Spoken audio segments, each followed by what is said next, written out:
Hi friends, host Eric here, host of Talking with Famous People, and I'm sitting in the car and I'm thinking about the country, thinking about the weight of my forthcoming duty, which will be to do everything in my power to attain the presidency. I have to.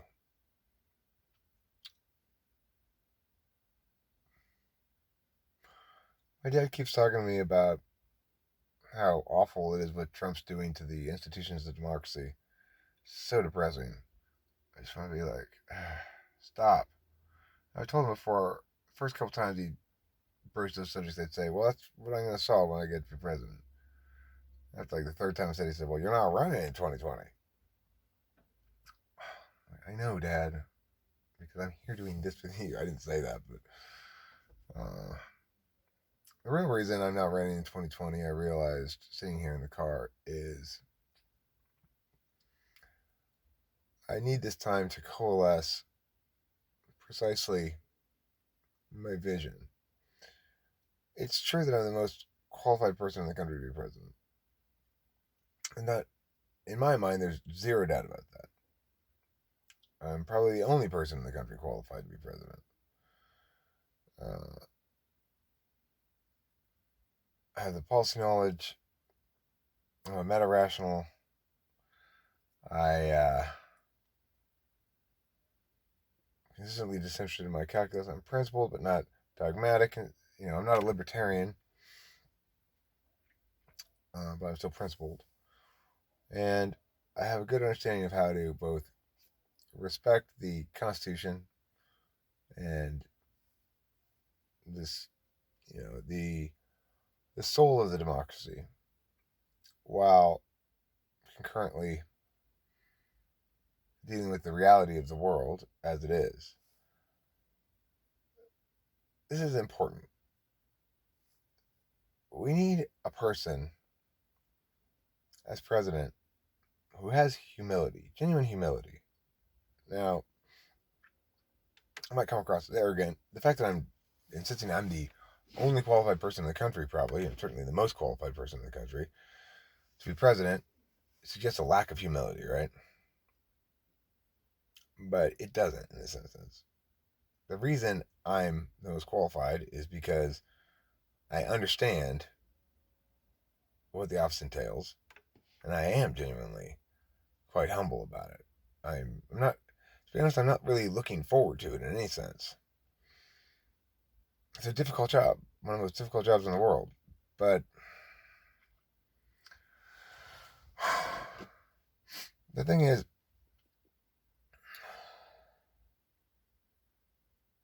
I'm proud to be an American. I'm patriotic. I always have been. My dad raised me that way. I get emotional when I talk about the Supreme Court and stuff. And our nation's history of upholding the rights and autonomy of the individual. Not always, but in a lot of cases. In a lot of ways, more so than other places do. Europe's gone crazy with their privacy and can't hurt anybody's feelings, and free speech has gone out the window. Canada, with its laws about you have to say this and that and the other, it's just no. Free expression is the engine of all civil society. And what's critically important is that we return to the correct use of words. When I was a kid, it was shameful to dream of attempting to make an argument in which you justified the means with the ends. Broadly understood to be not moral utilitarianism. That assumption no longer seems to have much sway in the world. Of course, it's as true as it ever was. Okay, well, I know you felt strongly as though uh, you wanted to protect your children from transmittable diseases, and that you thought it possible my children had them. That doesn't justify you killing my children. Your appeal to interests can never justify evil doing. The argument is never going to successfully be made that the positive impacts render an action that's evil into an action that's good.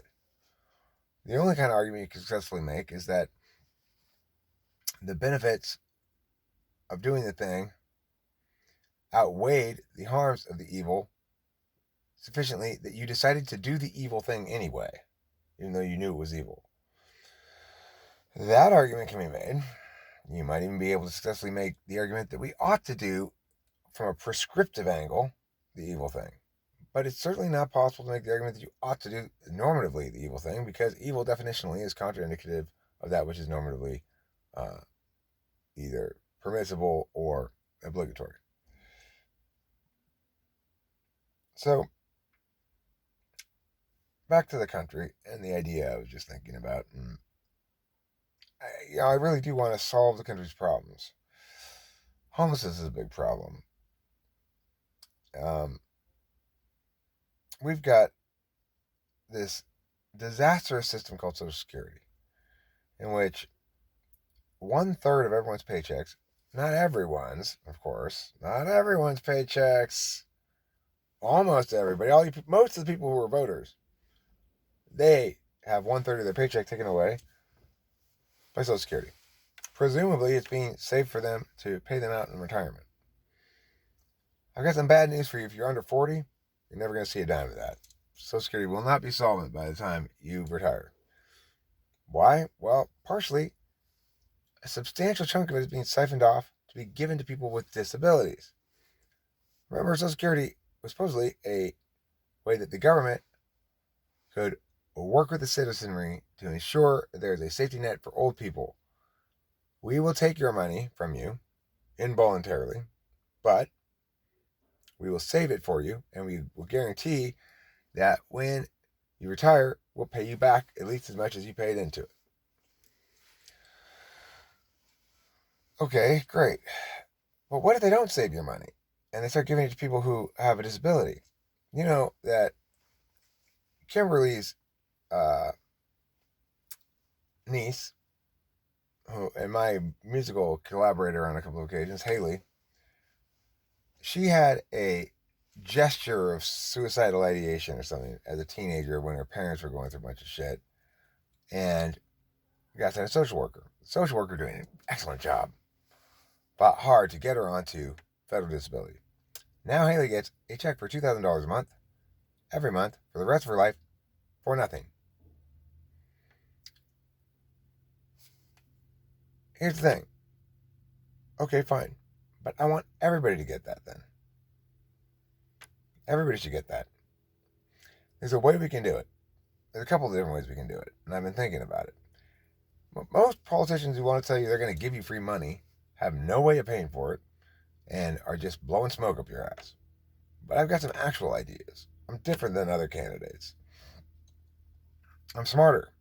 I understand shit better. And I want to actually be non-divisive. I'm talking about there's nobody to blame here. No group to blame. I'm not blaming the Republicans. I'm not blaming the Democrats. I'm not blaming the Libertarians. I'm not blaming the voters in the South or the voters in the West or the urban voters, the rural voters. We're all Americans. And we all want what's best for the country. And thus far, we haven't had very many worthwhile choices to vote for. I'm the first one in recent memory. Obama had a lot of charm, but at the end of the day, he didn't know how to pull the trigger on shit. And he got bullied. I'm not going to get bullied by anybody, ever. The United States oughtn't to ever get bullied by anybody, ever. It doesn't mean we ought to be douchebags. So, what am I telling you? As a prospective voter or an international person watching this video or whatever, what I'm saying is I'm here to actually talk about real things with real people, to engage on substantive matters, to answer all of everyone's questions, no matter what they are, to provide clarity regarding what I'm going to do and why I'm going to do as president, and to provide clarity as to what I'm not going to do and why I'm not going to do it. Provide clarity regarding why you, no matter what your political affiliation, can trust me to represent the interests of the United States and its citizens, to respect and uphold the Constitution, and to not be ideological or dogmatic. If you're worried about me being one of those damn conservatives, I'm not a conservative. If you're worried about me being one of those damn liberals, I'm not a liberal. If you're worried about being one of those wishy-washy moderates, I'm not a moderate. If you're worried about me being a libertarian, I'm not a libertarian. I am what's known as a correctist. I evaluate every specific policy advocacy that is made for any given thing that the federal government ought to do on its own merits. And I evaluate all the arguments in favor and against a given position. And I can objectively determine which sets of arguments are stronger and can indicate, well, based on the existing arguments in play here, this appears to be the winning position. So what you get from me is that I go into every single bill that gets into Congress, every single thing that passes my desk every day as a president. I go into it ready to determine what ought to be done, not knowing in advance what ought to be done, recognizing that, in fact, the fluidity of the moment sometimes dictates a different course of action than the one you would have predicted you would have made. However, I also go into every day constrained by principlism. There are lots of things I will never do, and no matter what, because one's positive moral indications are very much subject to context. One's negative moral indications are not. It's never okay for us to be murdering people in other countries with remote-controlled planes. It's never been okay to do that. It's still not okay to do that. It's murder. There's no legitimate legal justification for doing this shit. And, of course, it destabilizes the region and it undermines the ability of the United States to provide any sort of moral leadership in the world. It undermines the ability of truth to provide any moral leadership in the world. Now, when we have a president like the one we have now, Trump, who has abject disdain for the truth, he does every human being on the planet harm. He undermines discourse. And talking, figuring out the truth via words, is the only civilized way we have. So I will return civility to the nation of the United States of America. I will return civility to the office of the president. I will return logic, reason, principle, character to the office. There's never going to be any ethics investigation into me. I'm an open book. If you're a kind of person who thinks, look, I have heard every naysaying angle in the world. Every single naysaying angle. If you're a naysayer, I still represent you. If you don't like me and want to vote for somebody else, I will still represent your interests. You are not my enemy. You will be one of my constituents. It doesn't matter how much you hate me. Because my job as president is not to be somebody who takes shit personally and makes everything a personal vendetta. It's to detach my personal interest entirely from the equation. I am there as a public servant to do a job for the nation. It's an act of service. I'm not there to exercise power serving personal squabbles and shit. I'm not afraid of people disagreeing with me. I'm not afraid of hearing critique. When people critique me and they are correct to critique me, I will acknowledge it. If I mess up as president, I will tell you. I messed up. Here's what I did. I made this decision. It was stupid. It turned out bad. And here's what I should have thought ahead of time. My bad. I only do the best job I possibly can. I'm a human being. I might make mistakes. If you want a real leader, get somebody who tells you that. Don't get somebody who promises you that they're not going to make mistakes or who never discusses the possibility. Why should you vote for me? Because if I do make a mistake, I'm going to deal with it properly. If I make a wrong policy choice, I'll post-mortem it. Okay, how did this get fucked up? What happened here? I'm going to do everything in my power to not make wrong policy choices. But if I do not have foremost in my mind the reality that I too am human and can be wrong and make poor decisions sometimes, then I am vastly more likely to make them. In fact, if I absolutely refuse to acknowledge that, if I always am adversarial towards those who would critique me, then it becomes impossible for me to do the right thing. I just am an animal acting out randomly, kicking anthills for no reason. I am angry about Trump's excesses regarding Iran. He attacked Iranian nationals on Iraqi soil while the Iranians were engaged in a diplomatic mission to Iraq. This is tantamount to an act of war, unprovoked war, aggression. Iran has not done anything to justify the United States using military force against it. I may disapprove as much as anybody of authoritarian dogma and theocracy as it expresses often in the Middle East. Certainly, I oppose any kind of frame that prevents people from having open and honest discussions about things. Another party's sacred object or sacred idea should never take precedence over another person's free expression rights. So, for example, if I want to draw a picture of Muhammad, I can't believe that anybody would ever even dream of getting upset about that, because obviously what I want to draw is up to me. What they want to not draw is up to them. What I want to draw is not up to them. And if they think that me drawing a picture is punishable by death or something, well, that's the difference between civilization and barbarism.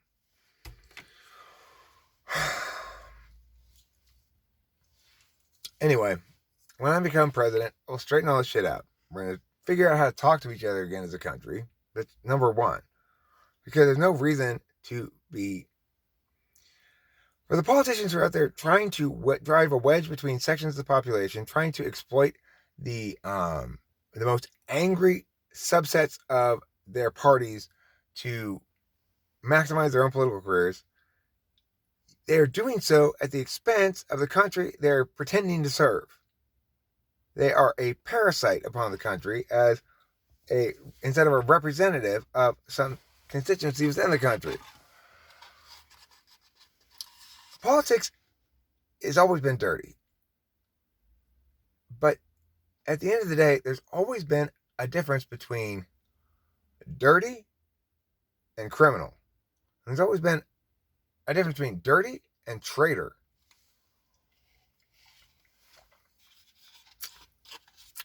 You'll never see me knowingly or willfully undermining the United States of America as a citizen democracy. I will always support it as a citizen democracy. I will be an active, patriotic, involved citizen who understands the issues at hand and also understands what the best course forward is regarding any open policy questions.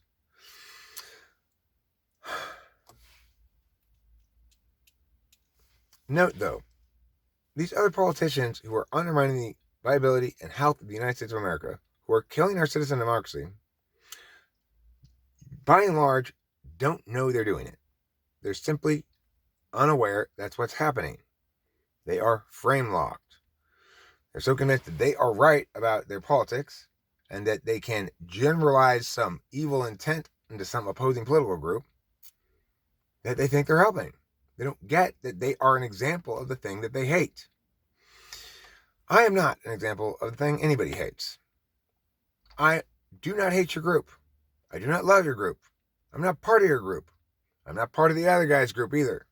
I don't like their group either. Or I do. It doesn't matter. I'm not defined by any of those things. I talked to somebody in a live chat recently, and he asked me if I would refuse to accept political donations from corporations. I said, no, of course not. Why would I do that? Well, he ended the conversation absolutely convinced that I'd be in the pocket of these corporations.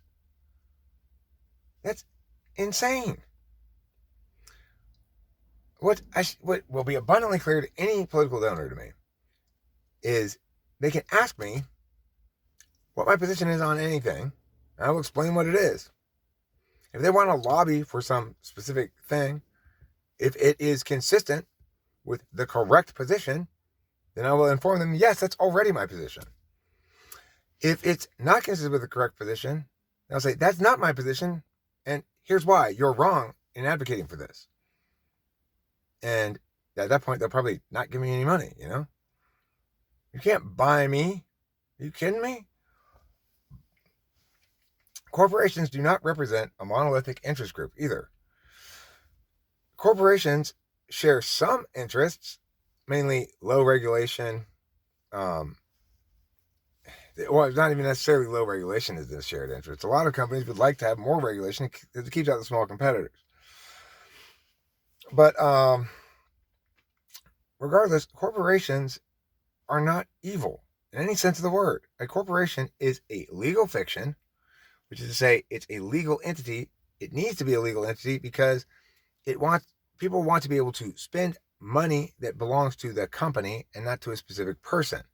So, for example, when I had a debate school and I was buying supplies or materials for my debate school, I would pay for those with the corporate account because keeping the personal money separate from the business money is just good economic procedure. And when I talk to people about the fact that I was a corporation until I went out of business, it's fortunate that my corporation went out of business and I was incorporated because any losses, therefore, I don't have to pay out of pocket. They are corporate losses, and whoever did business with the corporation has to just sort of take those losses in stride because the corporation is dead and gone. It can't pay back its debts. Bada bing, bada boom. It's called a limited liability corporation. Is it a good idea for people to be able to incorporate? Yes. I hear people say, well, wow, those are big corporations. They're different. Okay, so at what size level does my little small personal business go from a good thing to evil? And why? Is it the case that there are some corporate players who engage in certain kind of cutthroat practices that comprise, in my opinion, unacceptable behavior? Absolutely. Monsanto comes to mind. Is it appalling that the Supreme Court afforded them a patent on a genetic code? In other words, that they own the patent on a life form? Is that appalling? Yes. Does it make no sense? No, it doesn't make any sense. Ought it be overturned? Yes. Is there anything I can do about that as president? Sort of. I do plan to use the Justice Department vigorously in terms of adjusting case law to make it more consistent with what ought to be morally, with what ought to be constitutionally, and with what ought to be practically. Those things always go together. People who think that the ethical or moral or character-based thing is going to provide less positive impacts, that presumption turns out to be wrong. When you damage the integrity of any system, you get worse impacts, not better. Just because you have a wild blowout of a basketball game in a given basketball league, 99-10, doesn't mean you need to change the rules of basketball or of the league to protect teams from getting blown out. It is natural in any data set that there be outliers. There's going to be some results we don't like from the perfect system. The perfect system produces results we don't like. And we have to accept that.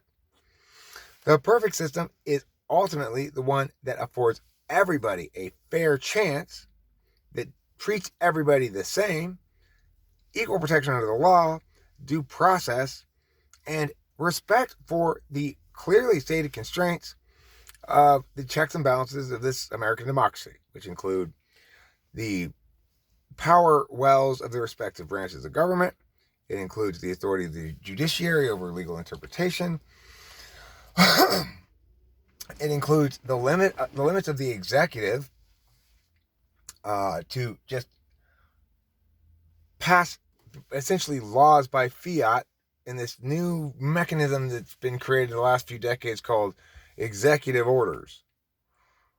those things. I mean, we need the judiciary to define for us what are the limits of those things, because the office of the president has gone from the aspect of the federal government responsible for enforcement to a king almost. I won't be a king. I will be a citizen leader who's responsive and respectful towards the constituency, which is every American. If you're concerned about any public policy issue, I'm concerned about it too. I might even disagree with you. But the fact that it's a public policy issue that people care about is enough to make me care about it. I will do my very best to be sure to have double, triple, quadruple check to make sure I am actually right about whatever my position is. If you disagree with me at that point, nothing I can do about that. You wouldn't want to elect me if I was going to change my position just to get your vote.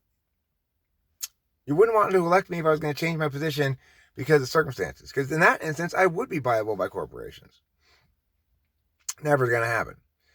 Now, I could articulate a shit ton of different specific political perspectives, and I will at some point gradually, increasingly talk about my politics on these videos, because it's important that I prepare myself mentally, spiritually, and narratively for the task at hand. It's coming up in not actually a super long time, 3 years, a couple years. So I will mention one thing though, which is what I actually started this video.